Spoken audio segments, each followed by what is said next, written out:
Je n'ai jamais été capable de définir précisément ce qu'est le féminisme. La seule chose que je sais, c'est que les gens me désignent comme féministe à chaque fois que j'exprime des sentiments qui me différencient d'un paillasson ou d'une prostituée. Rebecca West, suffragette.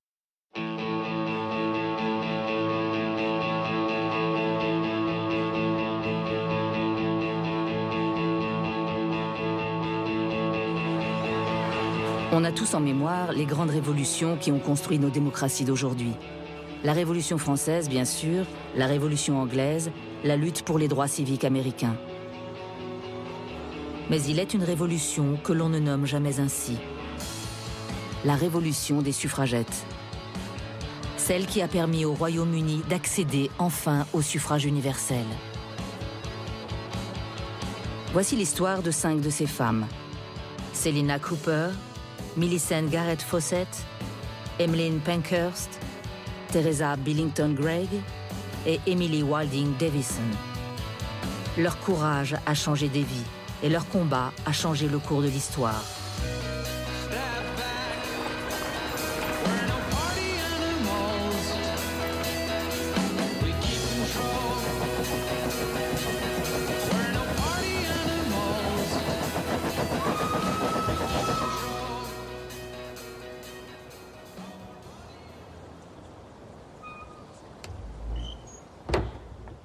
Selina Cooper a 12 ans quand son père meurt. En 1876, dans l'Empire britannique, une telle disparition signifie le plus souvent la misère pour le reste de la famille. Selina et son jeune frère se retrouvent donc rapidement employés aux côtés des femmes, dans une usine de Lancashire, à gagner 8 shillings pour leurs 56 heures de travail par semaine.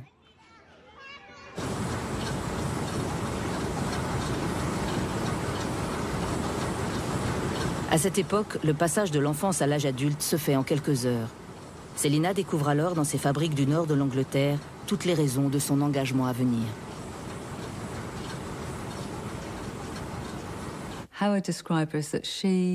Comment la décrire? C'est une femme active, qui a les pieds sur terre, qui a su surmonter les difficultés de la vie.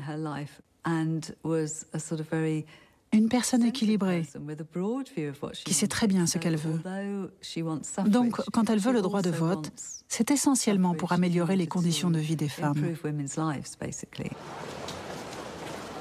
Riches ou pauvres, ouvrières, bourgeoises ou aristocrates, les femmes britanniques n'ont au XIXe siècle pas plus de droits qu'un criminel, un malade mental ou même un enfant.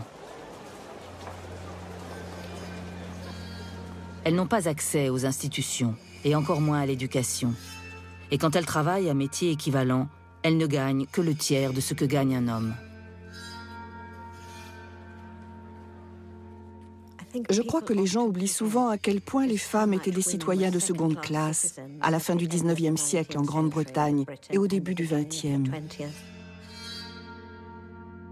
Et quand une femme se marie, elle n'est plus considérée comme un individu à part entière. Elle se dissout complètement dans l'identité de son époux. C'est ainsi qu'un jour de 1877, une jeune bourgeoise, Millicent Garrett Fawcett, en fait l'amer constat. On lui avait volé son sac. Elle est allée au commissariat pour déclarer le vol et on lui a répondu que le sac était la propriété de son mari. Parce qu'en vertu de la loi, elle n'avait aucun statut légal en tant qu'individu. Son identité était subordonnée à celle de son mari. Millicent Garrett Fawcett a 23 ans. Elle est mariée depuis 5 ans. Elle écrira plus tard dans ses mémoires qu'elle eut alors l'impression d'être elle aussi condamnée pour vol ce jour-là. Contrairement à aujourd'hui, quand on parle d'une démocratie, on imagine que tous les adultes sont des citoyens. Or, à l'époque, ce n'est pas du tout le cas. Les citoyens sont une minorité, une très très petite minorité. Ce sont ces gens, généralement, en fait toujours de sexe masculin, propriétaires et blancs, qui ont le droit de participer à la formation des gouvernements, de voter pour un gouvernement et d'être élus pour servir dans un gouvernement.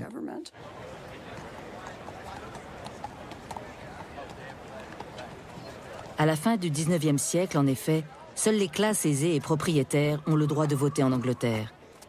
Dans cette monarchie constitutionnelle, c'est encore le règne du vote censitaire. Seuls ceux qui payent plus de 10 livres sterling d'impôts ont le droit de voter. Les autres n'ont le droit que de se taire.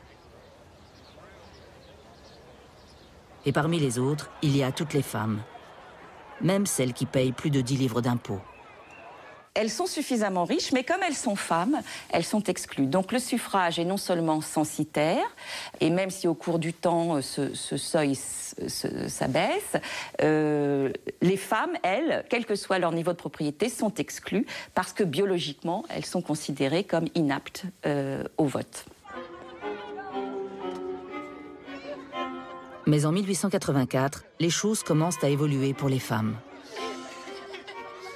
La loi de 1884 accorde enfin aux épouses le droit de posséder leur propre corps.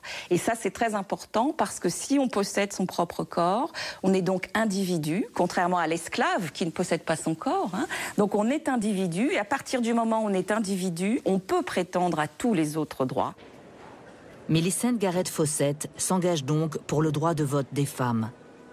Sa première pétition rassemble 1499 signataires. Malgré ces maigres résultats, Millicent ne désarme pas et reste persuadée qu'en faisant méthodiquement pression sur les députés, les femmes réussiront à convaincre une majorité d'entre eux qu'elles souhaitent et peuvent être des citoyennes intégrées au système politique. Ce sera donc la méthode de celles que l'on appelle les suffragistes. Elles ne sont pas là pour faire la révolution. Elles sont là pour la réforme. Donc l'idée de ces femmes, bourgeoises et ouvrières, c'est de demander les mêmes conditions que pour les hommes. C'est-à-dire qu'elles commencent par demander une égalité dans le suffrage aussi, une égalité des conditions du suffrage. Et comme les hommes n'ont qu'un suffrage censitaire, elles réclament d'abord l'égalité, c'est-à-dire aussi un suffrage censitaire. Finalement, qui a le droit d'être citoyen dans l'Angleterre victorienne? Et pourquoi? Qui a le droit de vote? Qui décide des lois? Et qui les subit? En posant ces questions, les suffragistes vont progressivement ébranler le système et redéfinir ainsi la place de la femme, mais aussi celle de l'individu dans la société britannique. De sujet, il va devenir citoyen.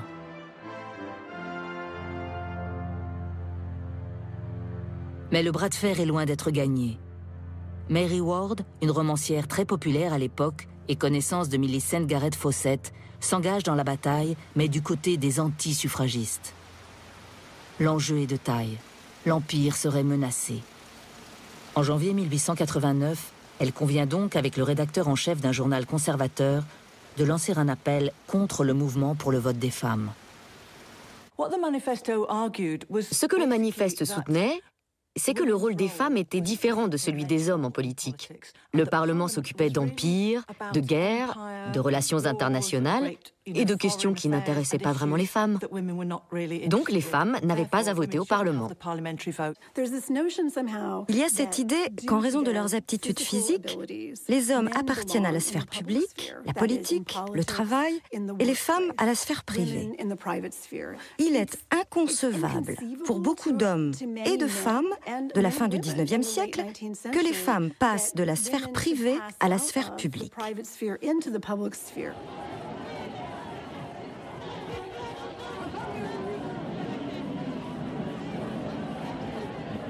L'opinion de l'époque n'est pas habituée à voir des femmes sortir de la sphère qui leur est réservée.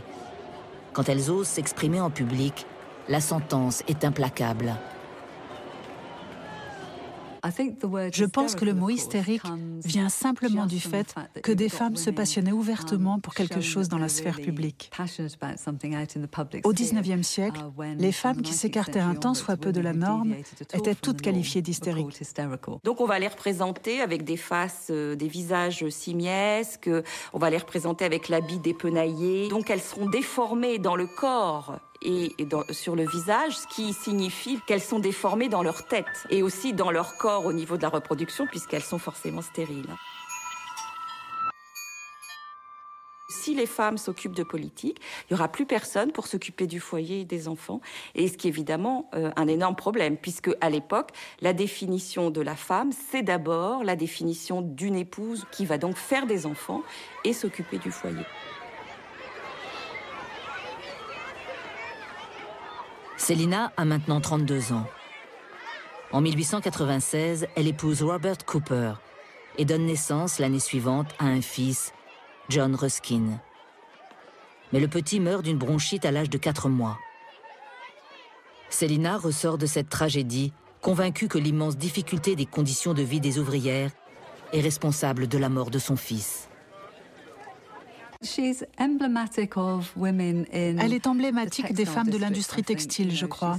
C'est quelqu'un qui fait partie d'une coopérative de femmes, qui travaille étroitement avec les gens de sa rue, qui connaît tout le monde. Elle tente de mobiliser les ouvrières en faveur du droit de vote, fait circuler les pétitions. Selina Cooper rejoint les suffragistes. En 1900, elle leur apporte 800 des 29 359 signatures présentées ensuite aux députés à Londres. C'est aussi l'occasion pour elle de rencontrer Millicent Garrett Fawcett pour la première fois.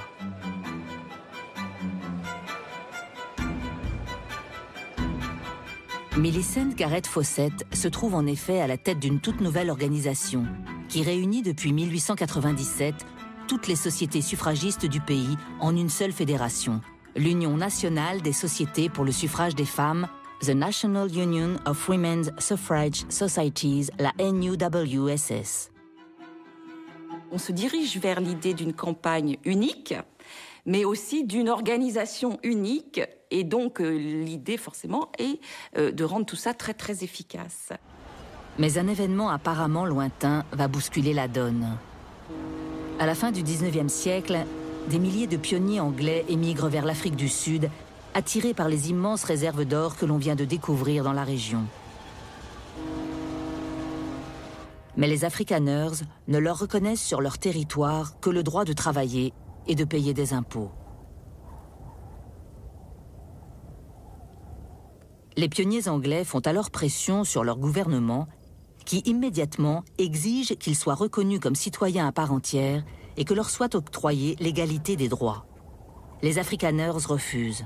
En 1899, au nom du respect du statut de ses sujets, l'Empire britannique leur déclare la guerre.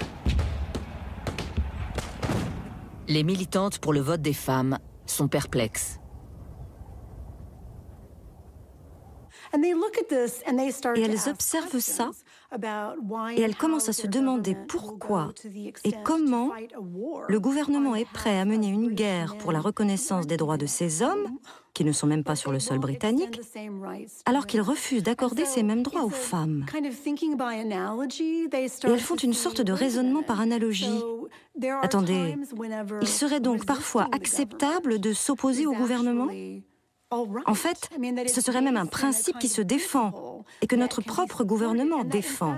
Tout ça va alors légitimer la notion de résistance à l'État. La résistance va donc se mettre en marche. Le soir du 13 octobre 1905, deux jeunes femmes, Christabel Pankhurst et Annie Kenney, se rendent au meeting de Sir Edward Grey, un membre pressenti du futur gouvernement, qui a refusé jusqu'alors de les recevoir. Elles profitent de la campagne électorale pour se faire entendre. Devant une assemblée indifférente, elles posent alors la question.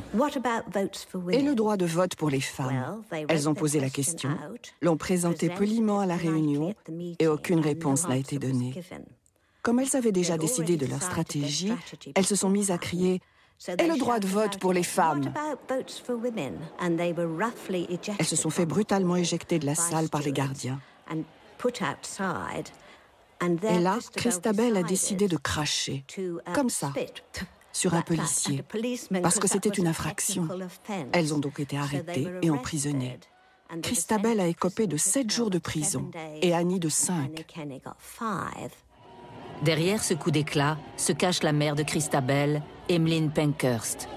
Engagée depuis des années au sein du mouvement travailliste, rompue aux techniques militantes, Emmeline a choisi 2 ans plus tôt de se donner les moyens de militer en faveur du sort des femmes. Après la mort de son mari en 1898, Emmeline Pankhurst s'était effondrée. On devait créer une salle au nom de son mari. Elle apprend alors que la section du Parti travailliste indépendant qui devait utiliser la salle n'autoriserait pas les femmes à devenir membres de cette section.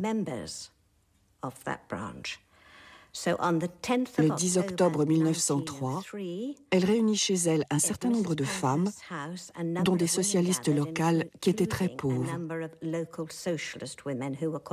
Et elle décide de créer le WSPU, l'Union sociale et politique des femmes, avec pour slogan « Des actions, pas des mots ». Sa fille Christabel souhaite même aller plus loin. Fini la voie parlementaire des suffragistes. Comme beaucoup de jeunes femmes de sa génération, elle est frustrée par les méthodes légalistes de Millicent Garrett Fawcett et de ses pairs, qui n'ont, selon elle, abouti à rien. Elle a dit à sa mère, « Vous, les femmes plus âgées, vous militez depuis 40 ans. Je n'ai pas l'intention d'attendre encore 40 ans pour voter. » Celles que l'on va désormais appeler les suffragettes. Christabel, sa mère Emmeline et les membres de la toute nouvelle WSPU se lancent alors dans une série d'actions destinées à attirer l'attention du public sur leur cause. Pendant que Millicent Garrett Fawcett et ses suffragistes continuent patiemment leur lobbying auprès des institutions, les suffragettes de la WSPU s'engagent dans une stratégie de confrontation.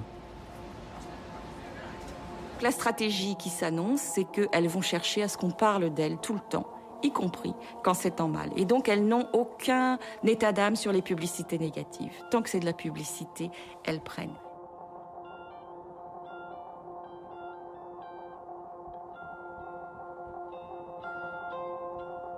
Au sein de la WSPU, une femme commence à élaborer les stratégies de la résistance, Teresa Billington Gregg. À 28 ans, cette ancienne institutrice travaille à plein temps pour l'organisation depuis sa création. Théoricienne du mouvement, elle explique dans ses écrits que c'est presque un devoir moral pour les femmes que d'enfreindre les lois. L'idée étant que les lois ont été faites sans les femmes, généralement contre les femmes, et qu'il n'y a aucune raison pour que les femmes y obéissent. Les militantes multiplient les manifestations interdites, les prises de parole, les interruptions de réunions publiques, et elles s'enchaînent aux grilles du Parlement comme un symbole de leur exclusion de la maison commune.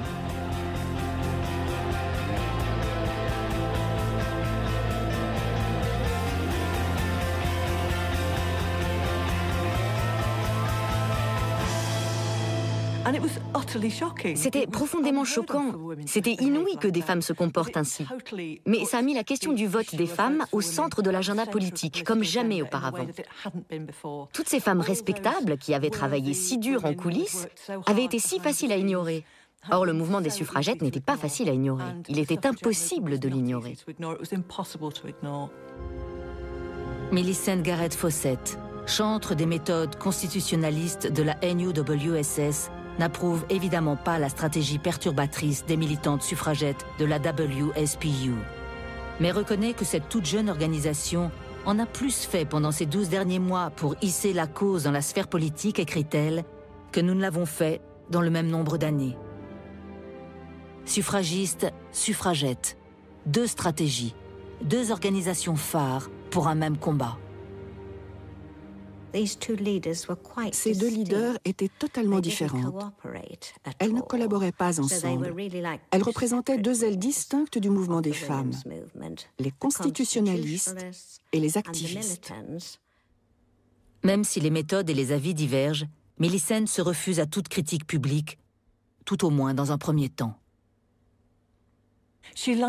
Elle pensait qu'il fallait réserver ses critiques à l'opposition, pas aux suffragettes, ne pas s'entre-déchirer sur des questions tactiques et ne jamais perdre de vue l'objectif, le droit de vote pour les femmes. C'est ainsi qu'à l'occasion d'un dîner, elle rabroue un homme qui prend comme prétexte la violence des suffragettes. L'homme assis à côté d'elle lui a dit « Je ne soutiendrai plus le vote des femmes à cause de ces épouvantables activistes et ces choses terribles qu'elles font. » Elle a juste souri et a dit « Oh, et qu'avez-vous donc fait jusqu'à présent ?»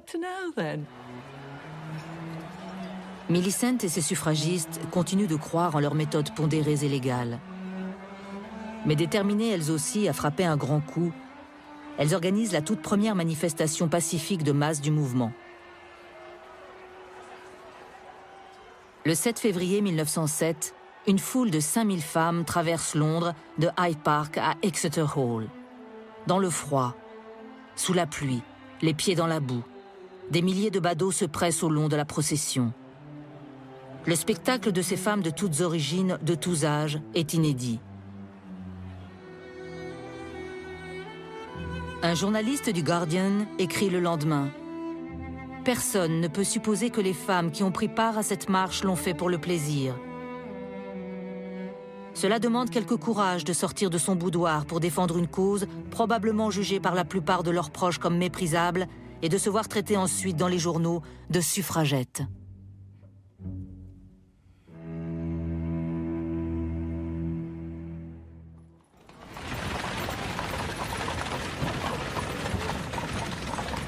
Le contexte politique semble pourtant favorable. Un an plus tôt, en 1906, le Parti libéral a pris le pouvoir après 11 ans de règne conservateur à la Chambre des communes. Et de nombreux députés se sont déclarés en faveur du vote des femmes au moment des élections. Ce changement de majorité fait naître de réels espoirs, vite déçus. C'est un parti très réformateur après 1906-1910, mais pas pour les femmes. Et même au contraire, c'est un parti un gouvernement libéral qui va devenir très anti-femme. Le nouveau Premier ministre à partir de 1908, c'est Herbert Asquith, qui est un anti-suffragiste notoire. Le Premier ministre, Asquith, ne pensait pas qu'il y avait une forte demande en faveur du vote des femmes.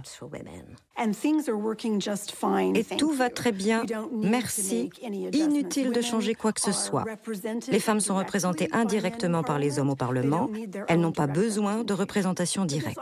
Mais il y a aussi l'idée assez curieuse que les femmes ne veulent pas du droit de vote. Et c'est un élément très important de la propagande anti-suffragiste. Comme les femmes ne se sont pas mobilisées en nombre suffisant pour demander le vote, c'est qu'elles n'en veulent pas. Alors le WSPU a relevé le défi et décidé d'organiser une grande manifestation à Hyde Park le 21 juin 1908. C'était une journée très ensoleillée et les femmes étaient là dans leurs robes blanches. Cette fois, ce sont près de 50 000 femmes qui défilent. Au plus fort de la manifestation, on compte près de 200 000 personnes. Interviewée dans un journal, l'une d'entre elles explique: « Je me suis jointe à la foule. On a marché le long d'Oakley Street, de King's Road, de Sloane Street et de Knightsbridge jusqu'à Hyde Park. Je trouvais ça drôle, comme une sorte de grand cirque. Mais quand j'ai écouté les femmes qui s'exprimaient sur la plateforme, je suis redevenue sérieuse. Car j'ai entendu mes propres idées exprimées bien mieux que je ne pouvais le faire. Tant que les femmes consentiront à être injustement gouvernées, elles le seront. Mais les femmes disent sans détour, nous retirons notre consentement, nous ne serons pas gouvernées tant que le gouvernement sera injuste. »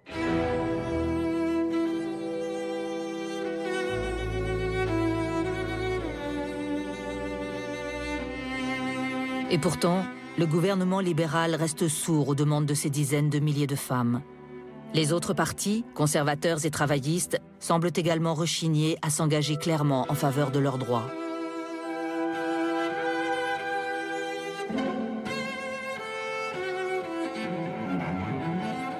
Le Parti conservateur était considéré comme l'adversaire traditionnel du suffrage féminin. Il défendait la propriété et une idée très traditionnelle de la relation des hommes et des femmes à l'État.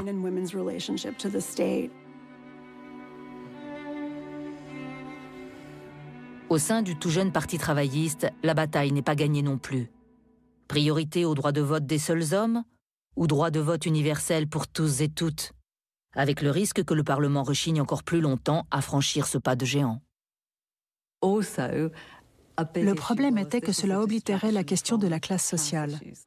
Le Parti travailliste raisonnait en termes de classe. Les femmes, elles, raisonnaient en termes de sexe. Donc leur divergence était autant une question d'idéologie que de tactique politique. Après des années de lutte et d'engagement dans les branches locales du Parti travailliste, la déception pour de nombreuses femmes engagées dans le combat est immense.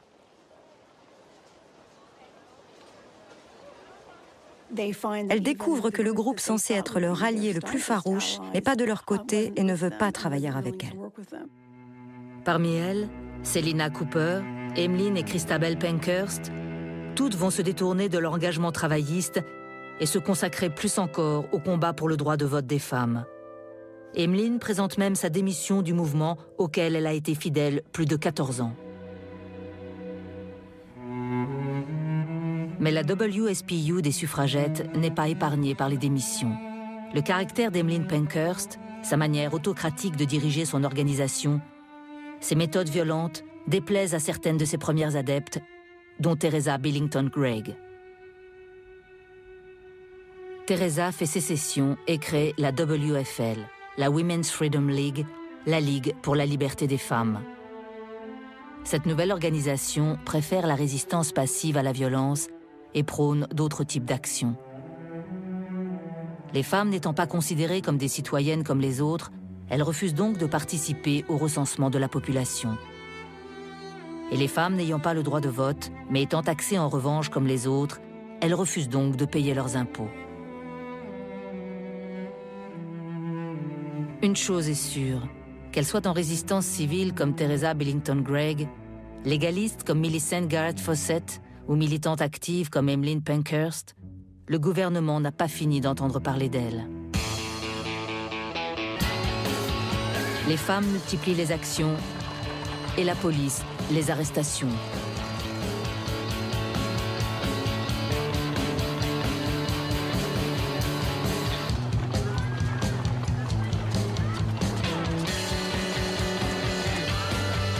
Emmeline Pankhurst n'y échappe pas et fait plusieurs séjours en prison. Alors qu'elle est emmenée au tribunal de Bow Street, elle déclare devant les juges. Nous sommes ici parce que nous voulons faire les lois et non pas être hors la loi. Dans ce discours, elle s'est appuyée sur ses années de travail en tant que juriste pour les pauvres.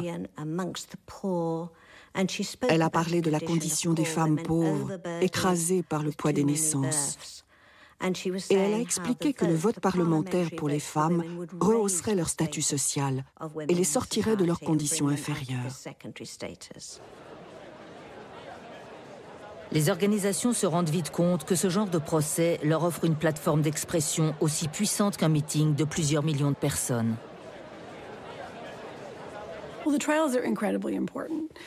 Les procès sont extrêmement importants. En partie parce que les suffragettes de la WSPU, mais aussi de la WFL, savent très bien utiliser la publicité entourant les procès pour défendre le droit de vote. Il ne faut pas oublier que les journaux étaient lus par un grand nombre de gens en Grande-Bretagne et qu'elles ont pu se servir de la presse grand public pour diffuser largement leurs idées et leurs actions. C'était très dramatique et fantastique à lire. On ressent vraiment l'atmosphère de la salle d'audience. Et les journaux se régalent, d'autant qu'en 1909, la tension monte d'un cran. Les femmes sont alors jetées en prison, comme n'importe quel criminel de droit commun, mais elles commencent à demander à être considérées comme des prisonnières politiques. En 1909, l'une d'entre elles se révolte. Lorsqu'elle est arrêtée et emprisonnée, elle décide de protester en faisant une grève de la faim. C'est une chose que les suffragettes ont empruntée aux contestataires russes de la fin du XIXe siècle, qui avaient pour habitude d'utiliser la grève de la faim pour protester contre le tsar. Elle reçoit une avalanche de soutien des progressistes de toute l'Europe. Des gens comme Jean Jaurès, Marie Curie écrivent au gouvernement et défendent le droit des femmes britanniques de protester de cette façon.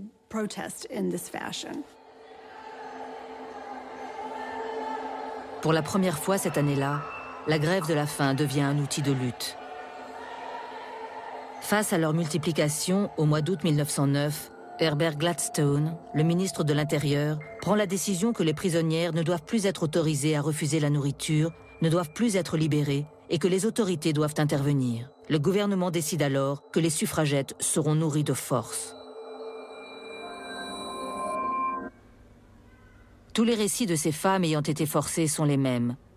Tous racontent la même horreur. Les médecins portent leurs habits habituels, mais l'un d'entre eux a une serviette autour du cou. Sont toujours présents 4 matrones et 2 médecins. À l'aide d'un outil en métal, ils cherchent à ouvrir votre bouche, blessant en passant vos gencives jusqu'au sang quand vous résistez. Une fois la bouche ouverte, un autre médecin enfonce un tube dans votre bouche jusqu'au milieu de la gorge. À ce moment-là, vous avez l'impression de suffoquer. Et quand le tube a été suffisamment enfoncé, il place un bâillon de métal entre vos dents pour les garder ouvertes. À l'autre bout du tube se trouve un entonnoir en porcelaine, à l'intérieur duquel le médecin verse la nourriture, un mélange de farine de blé et de lait. Quand la bouche est trop blessée et tuméfiée, ils font la même procédure, par le nez. L'opinion publique est horrifiée par le procédé. 116 médecins envoient une protestation au Premier ministre. Le British Medical Journal qualifie la conduite du ministre de l'Intérieur d'infâme. Des députés protestent. Des militants libéraux quittent le parti. Certes, la violence des actes des suffragettes exaspère, mais la violence de la réponse gouvernementale heurte les consciences. Cette violence a changé la façon de considérer les femmes. Elles n'étaient plus ces petits êtres dociles qui disaient « oui, chérie » ou « non, chérie ». Les femmes s'affirmaient. L'un des arguments contre le vote des femmes est qu'elles n'en ont pas besoin vu que les hommes les protègent et prennent soin d'elles. C'est vraiment l'argument chevaleresque. Quand elles entraient dans l'espace public masculin en tant que femmes respectables et qu'elles étaient ensuite rabrouées par l'État, les femmes pouvaient dire alors « Vous vous dites chevaleresque, mais ça ne tient pas. Dès que je sors du rang, vous m'écrasez. » Donc, ces suffragistes, qui avaient lu les théories politiques et l'histoire politique britannique, déclaraient haut et fort que ce gouvernement basé sur la force physique n'était pas légitime et qu'il se devait d'être basé sur le consentement des citoyens. Des citoyens de mieux en mieux informés. Les suffragistes et les suffragettes travaillent à la diffusion de leurs pensées. Chaque semaine, elles exposent dans les colonnes de leurs journaux les fondements politiques et philosophiques de leurs actions.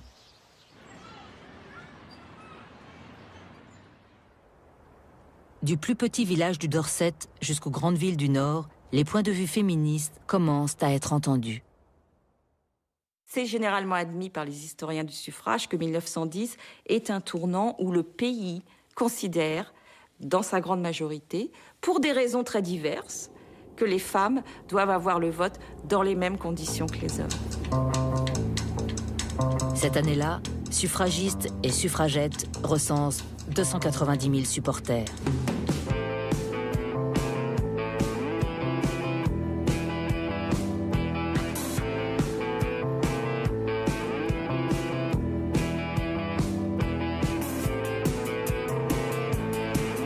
À la fin du mois de janvier 1910, Emmeline Pankhurst se laisse persuader d'accepter l'idée d'un comité de conciliation. Elle annonce donc une trêve dans la violence.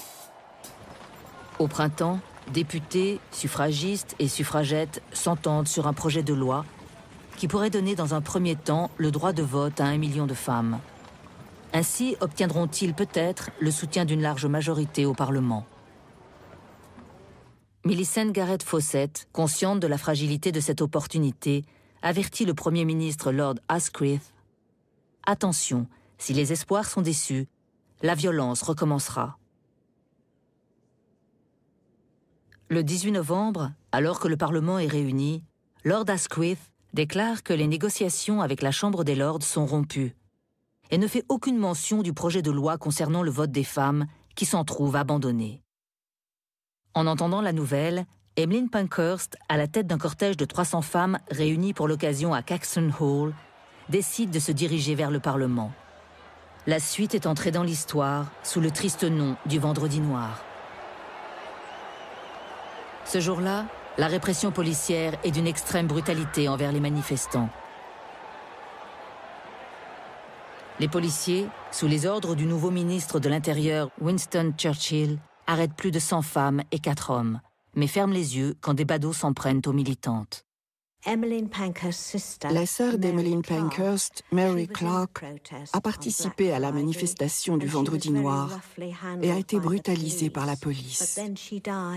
Elle meurt de ses blessures à Noël et c'est encore un coup dur pour Emmeline Pankhurst. Elle est la première à mourir. Combien d'autres encore avant que les hommes de votre parti ne prennent leurs responsabilités ? Écrit Emmeline à un libéral. Dans le même temps, plus de 130 femmes déposent plainte contre des policiers pour agression. Teresa Billington Gregg, quant à elle, dénonce les attouchements dont sont victimes les femmes dès qu'elles franchissent les limites de ce que beaucoup d'hommes considèrent comme le code de la femme respectable. C'est un moment où la police laisse tranquillement les badauds attaquer les femmes, en fait. Donc, on n'a pas de preuves absolues, mais il y a des descriptions d'attaques contre des femmes par des groupes d'hommes. Les femmes sont entraînées ailleurs, etc. Il y a énormément de femmes qui sont blessées. Elles ont les vêtements déchirés, etc. Bon, donc, c'est une indignation à nouveau sur le fait que la police n'a rien fait. Elle les a laissés faire. Le 1er mars 1912, elles organisent, pour la première fois sans préavis, une action massive de bris de vitres. Les autorités sont prises au dépourvu. Ce qui s'est passé, c'est que des femmes de la classe moyenne sont descendues dans la rue avec leurs robes longues, les mains dans leurs manchons, où elles cachaient un tout petit marteau. Et à l'heure dite, à 5 heures, elles ont sorti leur marteau et ont brisé toutes les vitrines. Dans le délit graphique du 12 mars, la description est impressionnante. Le West End londonien a été hier soir le théâtre de vandalisme sans précédent, perpétré par les suffragettes. Les femmes ont voulu promouvoir leur cause en faisant des milliers de livres sterling de dommages sur les vitrines des magasins de l'Ouest londonien. Des bandes de femmes paradaient dans Regent Street, Piccadilly, The Strand, Oxford Street et Bond Street, brisant les vitrines à l'aide de pierres et de marteaux. Dans tous les quartiers, le saccage était soigneusement préparé et organisé. Il avait lieu si soudainement que les commerçants voyaient leurs propriétés endommagées avant même qu'ils n'aient pu faire quoi que ce soit. Elles n'utiliseront plus le militantisme pour résister, mais pour intimider. Christabel Pankhurst a d'ailleurs employé le mot terrorisme à 2 ou 3 reprises et a publié des articles sur ces nouvelles stratégies. Quelques semaines plus tard, elle récidive plus radicalement encore et s'attaque à des bâtiments officiels. Plus de 200 suffragettes sont arrêtées.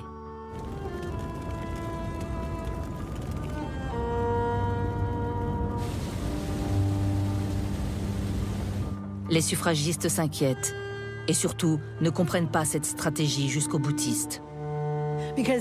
Parce que l'un des arguments des membres de la WFL, la Ligue pour la liberté des femmes, était que la contestation devait être logique, que l'incendie criminel ne rimait à rien pour les gens ordinaires. Brûler une église, qu'est-ce que cela a à voir avec le droit des femmes de résister à un gouvernement qui ne les reconnaît pas ? Mrs. Fawcett est horrifiée et commence à voir les suffragettes comme des femmes furieuses et indisciplinées qui retardent la cause du vote parlementaire en faveur des femmes. Il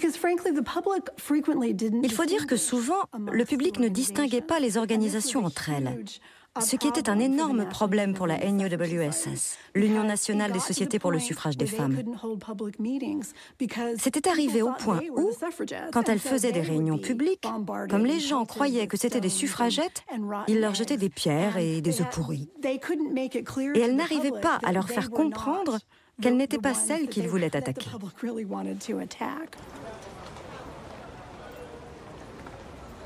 En mars 1912, la police investit le quartier général des suffragettes. Emmeline est déjà en prison. Sa fille Christabel s'enfuit alors pour la France. Je crois que Christabel et sa mère avaient déjà prévu que si l'une d'elles allait en prison, l'autre devait s'enfuir en France. Christabel tente alors de diriger le mouvement des suffragettes depuis Paris. Le mouvement devient plus clandestin, plus subversif. Elles doivent déplacer sans arrêt les dirigeantes, qui ne peuvent plus avoir d'adresse fixe comme avant. Le WSPU devient de plus en plus isolé, dans cette violence active, dans ces techniques d'action directe violente. En mai 1912, les leaders de la WSPU sont jugés pour conspiration et incitation à la violence.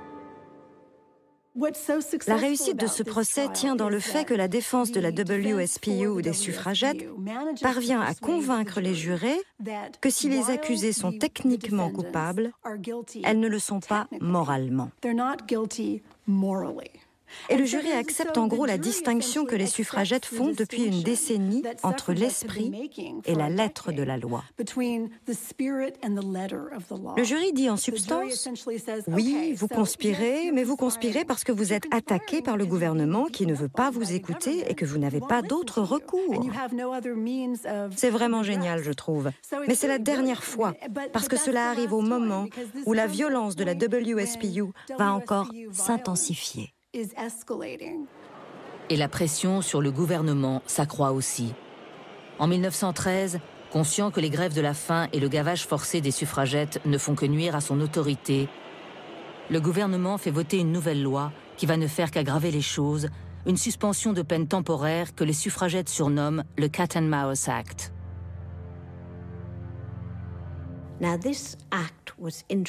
Cette loi a été édictée pour mieux contrôler les suffragettes. Elle stipulait que si une suffragette était malade après avoir été nourrie de force, elle pouvait être relâchée et rentrer chez elle pour se rétablir, même si elle n'avait pas achevé sa peine. Et ensuite, l'État, le chat, n'avait qu'accueillir la souris, qui devait retourner en prison pour finir sa peine.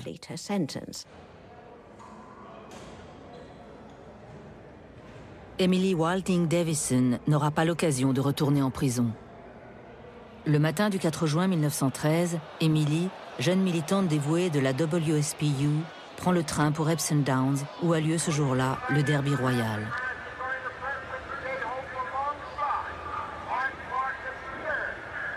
Elle arrive à temps pour la première course et prend soin de noter les résultats des 2 premiers tiercés.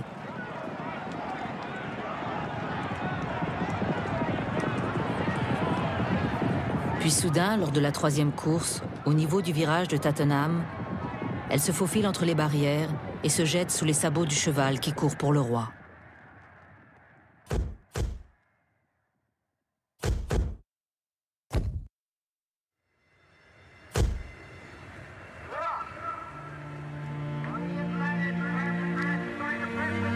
La course est suspendue. Emily est immédiatement emmenée à l'hôpital d'Epsom Cottage. Elle meurt 4 jours plus tard, sans jamais avoir repris conscience. Je ne suis pas sûre qu'elle pensait que ça allait la blesser, parce qu'elle avait son billet de retour avec elle et plein d'autres choses. Je ne crois pas qu'elle avait l'intention de se suicider. À mon avis, elle pensait que cette action de saisir les rênes du cheval du roi attirerait simplement l'attention du monde sur la cause des femmes.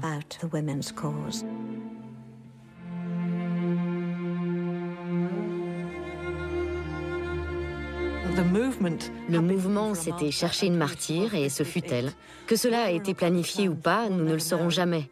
Et pour moi, la grande question c'est, a-t-elle sauté ou l'a-t-on poussée? A-t-elle choisi de courir et de se jeter sous ce cheval de son plein gré ou lui a-t-on demandé de le faire?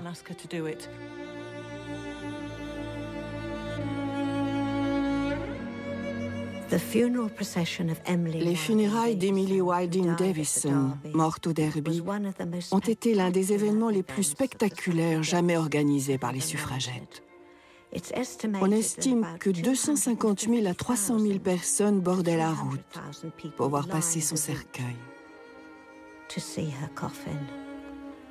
Certains disent que c'est le plus grand rassemblement féministe qui ait jamais eu lieu à Londres.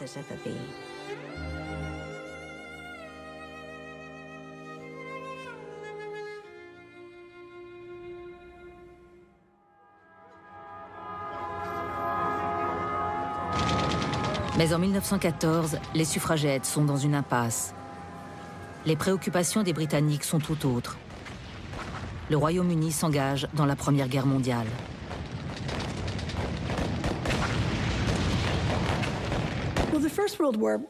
En fait, la Première Guerre mondiale a enfin fourni une issue à l'impasse qui avait été atteinte en 1914. En 1914, la WSPU avait vraiment, dans son utilisation croissante de la violence, créé un blocage au Parlement.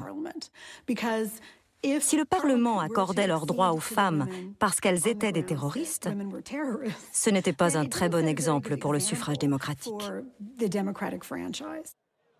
D'un autre côté, les militantes ne pouvaient pas reculer. Mais quelques jours après les débuts de la guerre, Emmeline Pankhurst obtient du gouvernement que toutes les suffragettes emprisonnées soient libérées. En échange de quoi, la WSPU s'engage à cesser toute violence et même à soutenir l'effort de guerre. Emmeline Pankhurst recrute ce qu'on a appelé les munitionnettes, c'est-à-dire toutes ces jeunes ouvrières. Elle faisait des recrutements, des tournées pour les convaincre d'aller travailler en usine. En particulier, Emmeline et Christabel Pankhurst soutenaient que l'effort de guerre des femmes leur permettrait d'obtenir leur émancipation. Elles revendiquaient aussi à travail égal, un salaire égal et un tas d'autres mesures en faveur des femmes. Mais en 1916, Lord Asquith est remplacé à la tête du gouvernement libéral par Lloyd George, supporter du vote des femmes. Les chances d'obtenir enfin le vote sont alors réelles. Et puis, certains soldats commencent à revenir du front. Quand les soldats sont revenus du front, ils ont demandé le droit de vote. Beaucoup d'hommes de la classe ouvrière ne l'avaient toujours pas. Ils ne pouvaient pas rentrer chez eux et ne pas voter après ce qu'ils avaient vécu, et le gouvernement le reconnaissait. C'est aussi ce que pense Emmeline Pankhurst, qui soutient le droit de vote des soldats, au point de remettre à plus tard celui des femmes. Emmeline et Christabel Pankhurst soutenaient le droit de vote pour les soldats et les marins parce que ces hommes combattaient pour leur pays et mouraient pour lui. Millicent Fawcett n'avait qu'une idée, le droit de vote pour les femmes, et elle s'y est tenue. Mais à la fin du mois d'août 1916, la question de la réforme électorale est confiée à une commission qui recommande que le droit de vote soit accordé à tous les hommes et aux femmes sous certaines conditions. Ce fut l'occasion pour Millicent de défendre sa cause, ce qu'elle a fait avec énergie durant les 2 dernières années de la guerre. À partir de 1916, elle exerce une pression constante sur les ministres, leur rappelant que ce ne sont pas seulement les hommes revenant du front qui doivent obtenir le vote, mais aussi les femmes qui ont contribué à l'effort de guerre, qui ont beaucoup perdu et seraient très en colère de ne pas avoir le droit de voter aussi.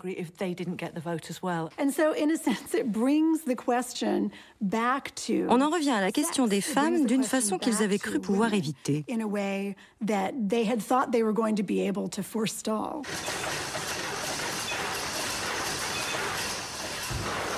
En 1918, le Parlement vote le Representation of the People Act, qui donne le droit de vote à tous les hommes de plus de 21 ans et aux femmes de plus de 30 ans, détentrices par exemple d'une qualification ou bien mariées à un homme inscrit sur les listes électorales locales.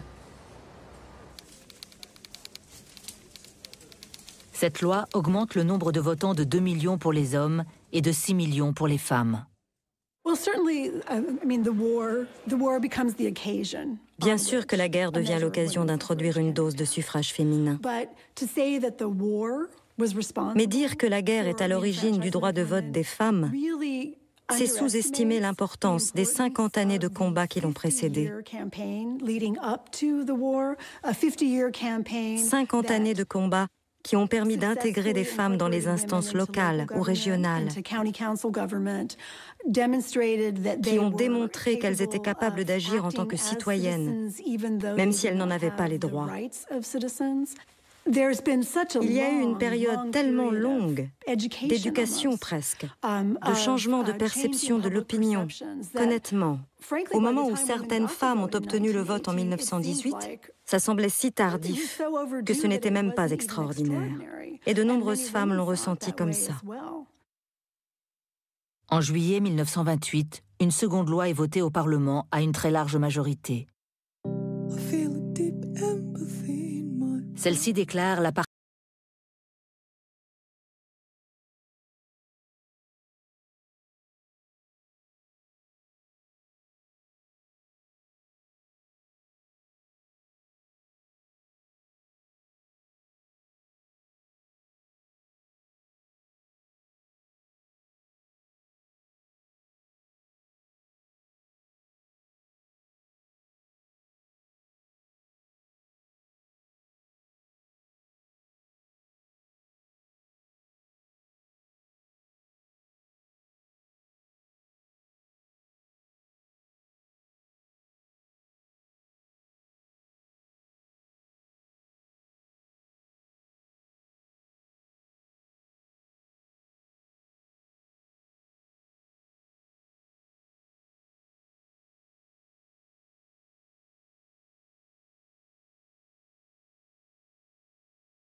Selina Cooper s'engage